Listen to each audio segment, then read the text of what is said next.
Good morning, good afternoon, good evening to all. We are back. I am Nike Truth with my lovely host, Kekai, and you are this tuning is into Read. Read a Damn Book.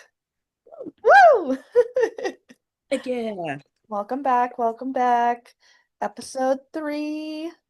Three. Episode three. The rhyming episode. Ooh, how exciting. Exciting. So we wanted to start out just talking a little bit about since we're called Read a Damn Book, let's read some damn books. Um and I want to ask Nike, what are you currently reading? I am currently reading the anthology 2015 Best American Science Fiction and Fantasy. Ooh, I love a good anthology. As it has been very intriguing so far. My favorite story is about this girl who traveled to hell to get her sister back and Oh, uh, couldn't get her. So oh that was pretty no. cool. What's the name of that one? What's the author? Hold on. Really quick, really quick. No worries, no worries. It is Help Me Follow My Sister into the Land of the Dead by Carmen Maria Machado. Ooh, that's And awesome. it was very nice, very nice. I recommend it to anybody. I actually stole this from Pat from the Writing Center, and I always meant to give it back. Shout But out, Pat. shout out Pat, shout out the Writing Center. Whoop, whoop. Woohoo. And what are you currently reading, Kekai? I am currently reading, I'm I'll do I usually have multiple books open at a time. But I'm currently reading Teaching to Transgress by Bell Hooks, which is a collection of essays kind of about education and liberatory education. Um, because she talks about how like fucked up academia is, and how it leads to burnout and how counter-revolutionary the education system is. Um, and just like how the classroom can be such a radical space of like learning and acceptance. Um, but it's not. Yeah. So it really, as a just recently graduated grad student, it really resonated with me, and I've been enjoying reading it. Oh, nice. Has it opened your eyes to how crazy everything is? Yes, I mean, I kind of knew how crazy everything was, but she's opened it up even more and like given alternatives to like the craziness that is our current education system. It's like it doesn't have to be that way. Yeah. Oh, I like that. Yeah. That's something that I noticed from being in school is that I did like school, but it just the way that everything was centered, it just made it feel so hard. Like I Mhm. wasn't even be like I didn't feel fulfilled, even though it's like I'm trying to get this degree. I'm doing something that's my passion. And Right. why do I feel so empty? Yep. Yep. No, yeah, it's really challenging. And I think that our education system and colleges specifically, like there's very much a like output goal where it's like you need to be producing, producing, producing, doing, doing, doing. And it's not centered around the whole person, um, Yeah. being a whole person. Um, and I feel like our writing classes were a little bit better about that. But like the gen ed stuff, yeah, it was like you were kind of just a body in a room sometimes. Hmm. Mhm. Well, off of that sombering note, we Right. have some very intriguing poems. I'm actually super excited for your poems. I'm And excited for yours. oh, well, I was wondering, would you like to go first? Sure, yeah. I'll start. This is The Tree Agreement by Elise Paskin or Passion. I think it'd be cool if her last name was Passion, Elise Passion. Um, all right. The neighbor calls the Siberian elm a weed tree, demands we hack it down, says the leaves overwhelm his property, the square backyard. He's collar and tie. A weed tree? Branches screen buildings, subway tracks, his patch of yard. We disagree. Claim back the sap, heartwood, wild bark. He declares the tree hazardous. We shelter under leaf hoard crossway for squirrels, branch house for sparrows, jays. The balcony soaks up the shade. Chatter song drowns out cars below. Sun branches down, leaves overwhelm. The tree will stay. We tell him no. Root deep through pavement, elm. Hmm. I really enjoyed this one. Me too. I think it's such a sweet poem. Um, and I love like the defense of the tree. Hmm. It does feel very like, I don't know, kind of how current society is. It's like we're constantly being pushed to like, I guess, be a very certain type of normal, I guess. It's like Yeah. normal is like everything has to be this very specific way. And Mhm. this feels like, I guess, a protest. It's like, no, this tree is here. This tree is going to stay here. I don't care if it disrupts you and stuff. Right. It feels so like, I like that. I like that a Yeah. lot. It says he's collar and tie, so that, implies that he's like normative in some way. Hmm. And the tree, I like that she argues that the tree is a crossway for squirrels, branch house for sparrows and jays, and then the balcony soaks up the shade. She's like, no, like this tree is really valuable. Hmm. Yeah. And also, like, I guess it shows too that disconnect is like there's so much nature that is just disappearing because Hmm. just a very small, inconvenient things that people see it, and Mm. not for the larger aspect of like this is nature and we need to be like coexisting with nature, not Yes. just taking it down every single time we don't like a couple of bugs or Mm. something. Sir, if you don't like this elm tree, how about you move your house? Seriously, how don't you get out of here? You Because I clearly. promised the tree was here first. Literally. It's like why does the tree have to move? You move. You get out of here. You don't have roots. Right, you don't have roots. You're not stuck in the ground. You can get out. Go wherever you want. No. And I like the rhyme in here because it's pretty subtle. I mean, it's clear, but it's subtle. And it just creates like this nice little gentle forward momentum. Yeah. I do like that too. It's like at first I wasn't really noticing the rhyme, and I think that's what I like about it too. Hmm. It's just very kind of bouncy. It's like, Yeah. oh, okay, now I'm seeing it. Yeah, a little bouncy. All Mhm. right. Which one will you read for us? Let's see. I think I will start with, if I can find it. Here we go. I'm going to start with Astrology by Turner Cassidy. Cool. Above these blackened fields, distinct and high, September vultures space the smoky sky. False guides who darken in the zodiac, as though no cause save distance made them black. As if they had themselves become the signs, whose path they follow, blurred as it declines. Revolving only as the sky revolves, they close, who are the smoke as it dissolves. They close and vanish, in whose other stead is found the horoscope of all the dead, the single sign, in which the 12 are one, the constellation of the Carrion. Projected on the very flesh it rules, to eat that death it signals, by whose stools morality becomes a filth of air, too foul to seem the dressed out filth we were, when there remains immaculate alone, the incarnative and discarnate bone. Ooh. Ooh.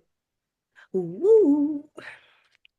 So I really like this one. As you know, I am super into astrology. We both are. Yes. And what like at first I thought it was gonna be about astrology. That's honestly why I picked it. Right. But it was a very pleasant surprise when it just kind of shit on it more or less. And what I like the like and I like that it does that because it's not just like yes, it's the like okay. So it is to me it's saying that astrology should not be the only way that we are tracking people and how they move and how they behave. It's Hmm. like it reminds me a lot of like how sometimes like you read a book and it's about something very deep, feminism, how like feeling about certain aspects of the world, and you're getting so caught up in the theory of it, Hmm. but you are not applying any of that theory in your real life. And, Period. and I feel like this poem is just saying it's like astrology is cute, you can rely on it, but you need to Mhm. actually look around you and pay attention to what's happening. Yeah, there's very much a vibe of you're gonna fucking die, Yeah. and no, no belief system is gonna change that. Yes. Yeah. The constellation of the carrion, the single sign. Oh, Hmm. there's such good language in here. It really is. It's like you get very like I think that's why it actually took me a couple of times to read it and really understand what was going on Yeah. because I do really love how like it is the way that it's written is so beautiful. Hmm. It's so like the real meaning of it can easily go over your head and you get very caught up in like as the smoke is dissolving, as the Hmm. vultures are in the sky. It's just so like I would love for this to be some long book. But it's nice that it's a poem. Yes, it's short and sweet, gets right to the point. No, this is great. And I feel like this is the kind of poem that just makes you want to like close your eyes and visualize it. Yes, Hmm. I can totally see that. I've actually did that because this definitely took like one or two reads, and I was like, Hmm. I'm going here. Yeah, good meditative poem. Hmm. Yeah, thank you. Thank you. All right. My second poem is called To the Hyphenated Poets by Amit Majmudar. Ta-da. Richer than mother's milk is half and half. Friends of two minds, redouble your craft. Our shelves are hives, ourselves a royal jelly. May we at Benares and Boston, Philly and Delhi, collect our birthright nectar. No swarm our own, we must be industrious, both queen and drone. Being two beings requires a rage for rigor, rewritable memory, hybrid vigor. English herself is a crossbred mother mutt, primly promiscuous and hot to rut. Oneness, pure chimera. Splendor is spliced. Make your halves into something twice your size, your tongue a hyphen joining nation to nation. Recombine, become a thing of your own creation. A many-minded mongrel, the line's renewal, self-made and twofold, soul and dual. Hmm. I like that a lot. Me too. I just like in general how it's being very open about like blending things together. It's just, Mm-hmm. you don't have to do it just one way. It doesn't have to look just one way. We Mm-hmm. can combine both, and we should combine both. Yes, that our identities, are not separate identities, that these just because we're hyphenated doesn't mean we're not whole people who have, that the duality of our identities actually gives us more to say about the world, and we should be sharing that. Yeah. I like when they say both queen and drone, because Yes. in mine, that just feels like so completely different things, like when you're thinking about them. But I love the idea is that like, no, no, no, no. We can mix these things together and we can make some completely new and different. Yeah, you can be both the queen and the drone. Mhm. Mhm. Yeah. Love, Pointing out that English is a crossbred mother mutt of a language because it totally is. yeah. I like that. And I like the pure chimera because Mm, it's what exactly is pure about a chimera? nothing. And there's Ooh, nothing pure about oneness. yeah, boo, love it. Perfect. Yeah, just really neat. Very sweet and to the point. I like Yes. that they're calling it hyphenated poets. Like Yeah. it's like I don't know, it's like is it a cute tongue in cheek of like, we are together. Yes. Up. Oh God, I keep losing my notebook. Oh my goodness. Okay. Yeah. And I think he's talking about I think this author is from India. He grew up in Cleveland, but son of immigrants and so he's talking about, being Indian American. He's hyphenated. Yeah. Oh, I like that. I like honestly, I really like that description. Hyphenated poet. I just Hyphenated feel poet. so, and that just feels so powerful to me. Like Yes. art. Especially in like now, I feel like with the way the world is turning, it's like it feels like it's turning in such a weird way where it's like you have to stay in this one lane. You have to keep it, I don't know, like you just have to be this one thing, Yeah. keep it pure. And Yeah, it's like, our world is moving towards this like very black and white, literally and figuratively way like of thinking where it's like you exist in this box based on your identity yeah, and no one can exist outside of that. And if you're not normative, then you're wrong. So I think being hyphenated is really difficult right now, but also really important. yeah. Shout out to all you hyphenated poets. Shout out to all the hyphenated poets. You're important. We see you. Yes. Please keep creating your poems that are double of everything Hmm. because that hyphenation is bountiful and beautiful. Yes, and we need it. We need it right now. All right, moving on to maybe one of the best rhyming poets of all time, I would say. I would have to agree. Hmm. Okay, now we are on The Weary Blues by Langston Hughes. Even the Even name rhymes. that, how crazy. Droning a drowsy syncopated tune, rocking back and forth to a mellow croon. I heard a Negro play down on Lenox Avenue the other night by the pale, dull pallor of an old gaslight. He did a lazy sway. He did a lazy sway to the tune of those weary blues. With his ebony hands on each ivory key, he made that poor piano moan with melody. Oh, blues!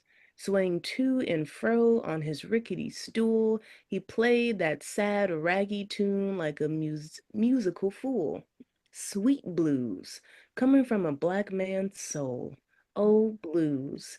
In a deep song voice with a melancholy tone, I heard that Negro sing, that old piano moan. Ain't got nobody in all this world, ain't got nobody but myself, is gwine to quit my frowning and put my troubles on the shelf.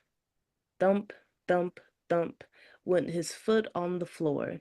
He played a few chords, then he sang some more.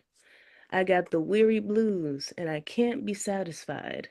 Got the weary blues and can't be satisfied. I ain't happy no more, and I wish that I had died. And far into the night he crooned that tune. The stars went out and so did the moon. The singer stopped playing and went to bed, while the weary blues echoed through his head. He slept like a rock or a man that's dead. Ooh, Mic drop. mic drop. He slept like a rock or a man that's dead. How beautiful. Now, this, I also had a little trouble with this because I think it is painting a very beautiful picture. Yeah. I think it's very easy to get caught up on that picture. Hmm. And I think what I personally think is really happening is that this person, this musician, more or less, is he's using his pain, his identity, and he is putting it all into an art form. Hmm. He's being resilient, and he's trying to show off that resilience and creativity to other people to the point that it even inspired this other artist, this poet who captured him. Yes. That is Yes. amazing. Yeah, you're right. The picture is so vivid. You can totally get caught up with it.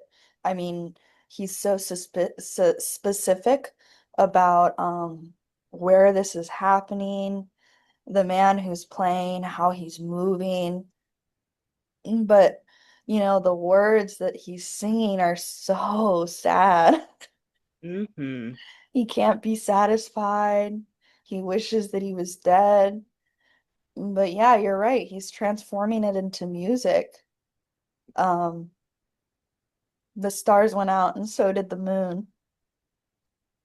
That is a beautiful line. Yeah. I think this is also just a bigger, this is like, I feel like this is also very needed for right now. Yeah. Just the way the state of the world is, it is so easy to get caught up in despair. Yeah. And for right reason. Like Yeah, it's validly. yeah, it's crazy out there every time you turn to the news, every time you're talking to your friends or just the people around you, we're all constantly talking about all this sorrow in the world. And Hmm. like it is so important to talk about the sorrow, but it's also important to remember all the beauty that can be held at the same time. Hmm.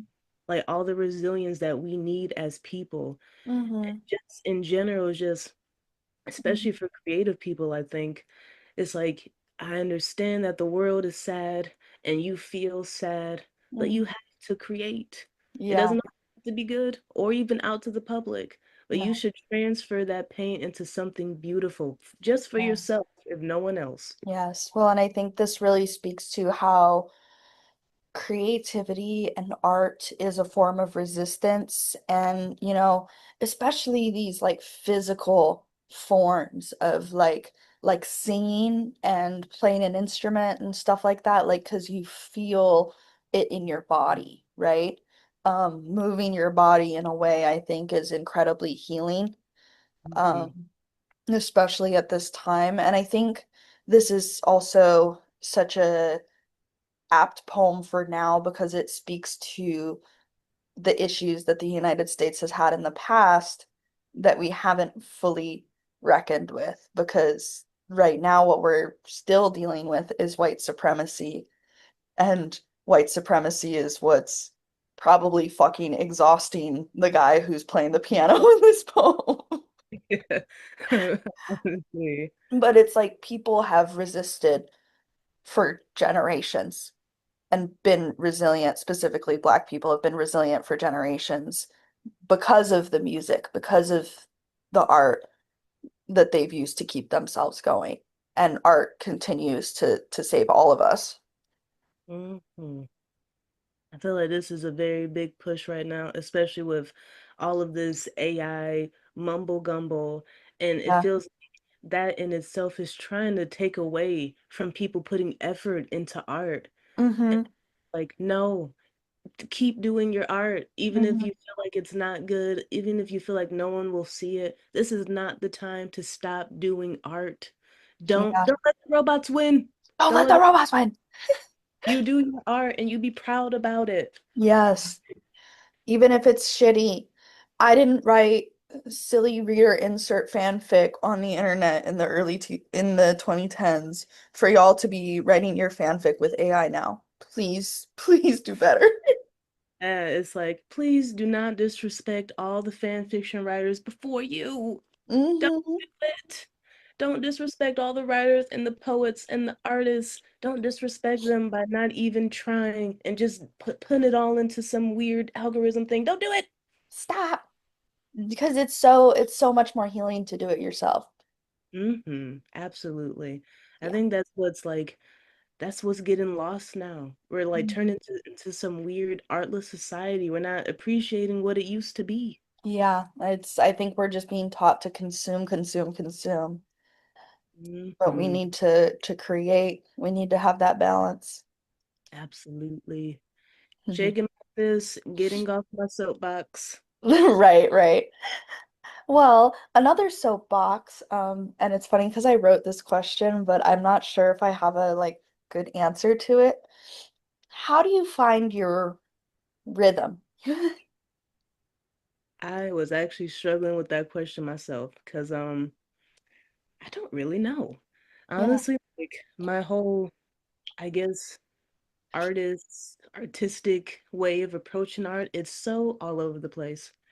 Like I do try to do some structure, like the morning time is when I feel like my mind is like the most clear and it's like I guess productive. But Mm-hmm. it's like even then it's just like I don't know. Sometimes with my mornings I just wanna sit and not do anything. I just wanna enjoy the silence and just kind of be there in the moment.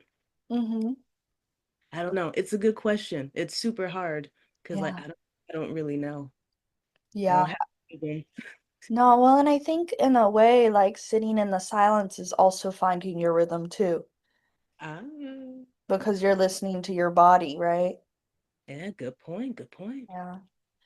For me, I guess, uh, consistent routines is something that's hard for me. Like I'll get into a routine of like maybe doing like a morning movement, like yoga or something. I'll do it for a couple days and then like I kind of fall out. Um, but I do like dance and I've been doing hula classes semi-consistently since like January. And I think, thank you. I think that that has been good for finding my rhythm, like literally because I'm dancing. And Yeah. then also like more figuratively, it's connecting me to my culture and it's something that I go and do in the community. Yeah. Um, yeah, I think that that kind of thing helps me find my rhythm because it helps me find my community and it also physically puts me in my body. Yeah. Oh, I like that. I'm actually so glad that you brought that up. I too dance when Yeah. I'm feeling very overwhelmed.